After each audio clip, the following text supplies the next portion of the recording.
YouTube, it is Toy Adventures, and guys, it's been a while since I've done a review. I know recently it's just been the toy movies, but I finally got something to review again. And today, I know I'm a little late on the draw because mine took forever to come. I ordered mine the same day as everyone else, but mine just took forever to come. I don't know why. But here it is. Finally, we finally get to take a look at it. The new Primal attack, Carnotaurus.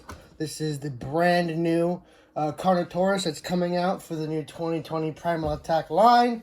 And it is not just a retool. It is a completely new figure.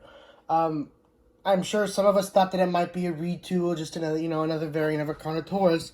But no, this one's completely different. It's much bigger. I'll show that in a moment. It's not only bigger, it's more articulated, and it has way better action features and actual sound. It's electronic. So before we take a look at all that, let's take a look at the box. This is the same box we saw for the new Primal Attack attack packs. I have the Carnotaurus right here.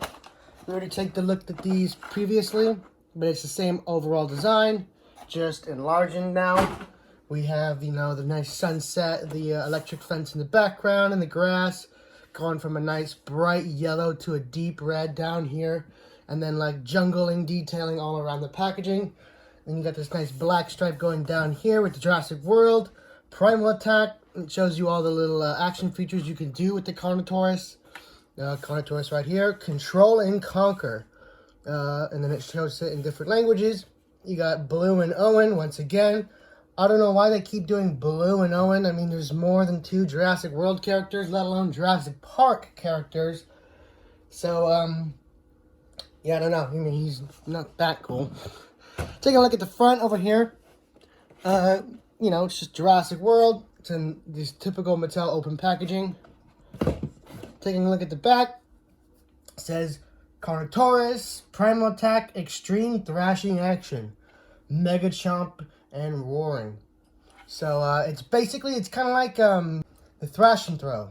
It's kind of like the Thrash and Throw for the Carnotaurus, but at the same time, it's its own thing. And taking a look down here, this is what I find pretty interesting. So as you guys can see right there, let me zoom in on it. These are the other new Primal Attack figures that we can expect to see coming in this new year. We have the Tarbosaurus, and I believe that's either the Dinosuchus or the Sarcosuchus. Either one, or I could be completely wrong. I'll go ahead and flash the actual name of it up right now. And yeah, still super excited to get both of those, and I'm sure the rest of you are too. Alright, so that was pretty much the rundown on the packaging situation. Really liking it. It's super pretty. I'm sure you guys agree. This is probably the best out of the Mattel packaging. The Legacy Collection was pretty pretty, but I think this one beats it. It's just so vibrant and eye-catching. I love it. But we gotta take a look at the figure, so let's go ahead and get this Carnotaurus out of containment. Alright, so here we got her out of the packaging. And, sorry guys, I've been a little sick recently. It looks beautiful. Once again, I mean, Mattel already started out strong with the Carnotaurus figures. So we got the beautiful one that we got in the beginning of the line, which, oddly enough, has not been repainted yet. Well, obviously, I have 2 customs of it. I've repainted it, but Mattel, that's a pretty interesting figure that never got a retool or a repaint. The Suchomimus did, Stegosaurus did. But I wonder why they didn't touch the Carnotaurus. Maybe they will. Maybe they will retool that. But for now, they gave us a completely new one. So maybe that was why. Anyway, taking a look at the figure, you'll notice that it is a much lighter pattern to the original Carnotaurus, which I've got right here. As you guys can see, this one is quite lighter in design. I don't know if they're trying to emulate it being a different character or what. Because as you can see on this one, the red is much deeper and darker, while this one looks more almost like an orange. And it has a nice brownish red detailing going on the top and on the spots going down, where this one just has like this dark, almost purpley kind of color, like purpley black kind of color going down the body and the spots. So there's definitely a color palette change. Not to mention, this one has a much whiter belly on an underside, while this one has more of a gray underside. So not even the paint is similar in any way. I mean, this one has a dark pupil, while this one has a giant painted one. So, yeah, not to mention the size difference. So, yeah, I mean, okay, now let's compare the action features. This is the, I can't remember for the life of me what these were called, these medium-sized ones, but action attack. We're going to say it's action attack. I'm pretty sure it is. This is their little feature. It's a snap. It was the same for the Suchomimus. While this one, now you get to take a look at his or her action feature, is pretty damn spectacular. As you guys will see, the thing has full range of movement in the neck just by moving its tail. And really, you can just hold it from the base of the tail and move it. Full range of movement right there. And then the button right here controls the mount. You go about down that far, up that far, which is just above its base resting form. And then you go to the side about that much. Go that side about that much. It cannot, unfortunately, it cannot look left to right very well. As you guys can see, it's kind of stuck due to the action feature. Not a huge disappointment. I mean, this wasn't marketed as a highly articulated one. It was marketed as a action feature dinosaur. So no real sweat there. Still, the action feature is super awesome, and you guys already know I'm going to utilize it so much in future to come movies. Yeah, I'm super excited to start using this. Don't worry, you'll still see him, but this will be like the bigger one, the bigger and better one. So anyway, as you guys heard, it has sound effects, and much to everyone's delight, no, they are not T-Rex sound effects. I believe these are the Carnotaurus' sound effects.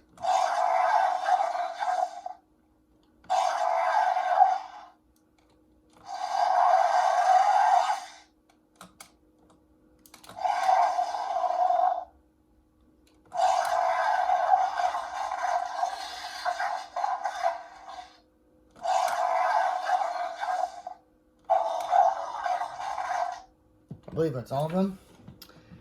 So I don't know if those are the actual Carnotaurus sound effects, because the Carnotaurus sound effect isn't exactly that iconic in the movie as it is like the other dinosaurs where you can hear them and recognize them. So I'm not entirely sure, but regardless, they're not T-Rex sound effects, so they sound appropriate. Anyway, that pretty much takes care of that. So next we're going to be taking a look at the detailing going along the body of the figure. As you can see, it's pretty standard for Mattel, which has been the bar has been set pretty high by them. I think we can all agree that they've been giving us some fantastic entries in this line. Figures we would have never gotten with Hasbro. So, you know, the average bar is set pretty high, which is good for all of us. So this kind of detail is to be expected by now. I'm not saying that it's a bad thing. I'm just saying, you know, it's as good as we all knew it would be in the sculpt-wise.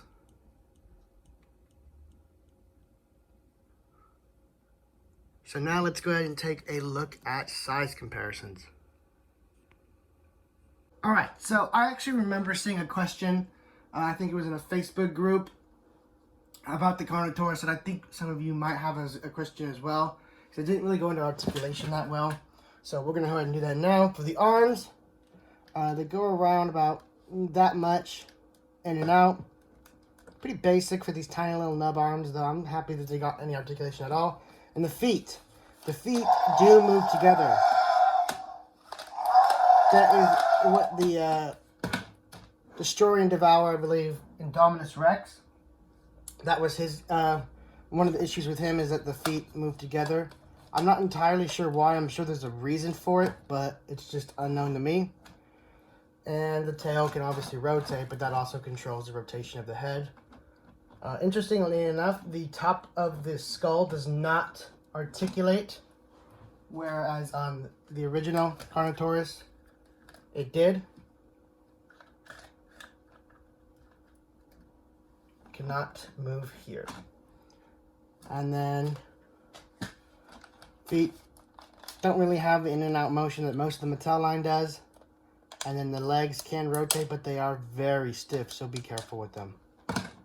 So, that's articulation out of the way. Okay, so first, for size comparisons, we're going to start with, of course, humans.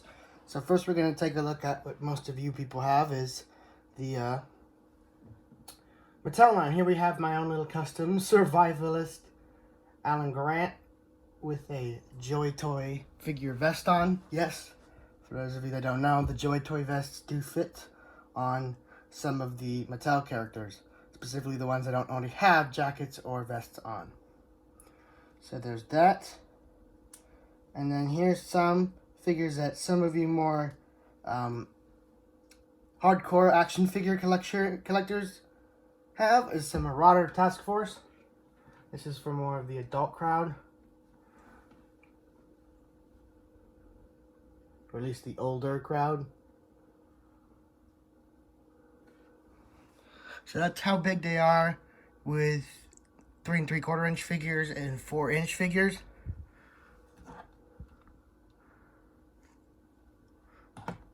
Alright, going on to back to the Mattel line. Here it is with their standard battle damage Velociraptor.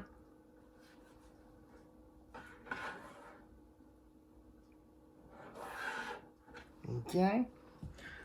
Moving up in size. I'm not going to do the Carnotaurus because, of course, we already did the Carnotaurus for quite a while. Here we have the Extreme Chompin' T-Rex, which is actually outsized by the Carnotaurus. That's interesting for sure. The Carnotaurus is actually bigger than the T-Rex in this circumstance. So, expect there to be some revenge for what happened in Fallen Kingdom. Next up is the Indominus Rex. There's a flower in him. Nice. Which is still just ginormous compared to most of the Mattel dinosaurs. So, still definitely outclassed by Indom.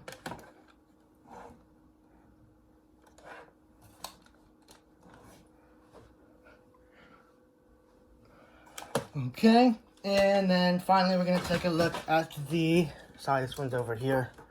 I didn't get it ready in time. The battle damaged Spinosaurus, or Legacy Spinosaurus. They are the exact same size. They're pretty much the same figure, except the body is different with the battle damage, and the other one does not have the battle damage. That's pretty much the only difference. So here they are together.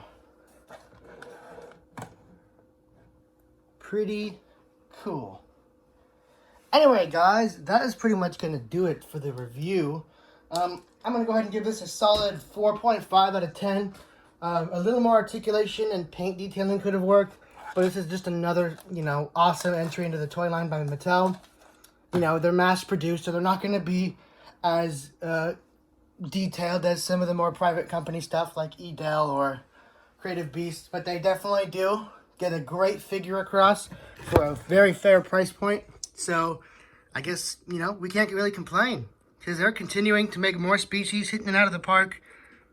Now, while they have held off on the Ford Explorer for reasons that are beyond me, they are still doing great. So we love you, Mattel. Keep it up. Guys, thank you so much for watching, and I'll see you guys later. Peace.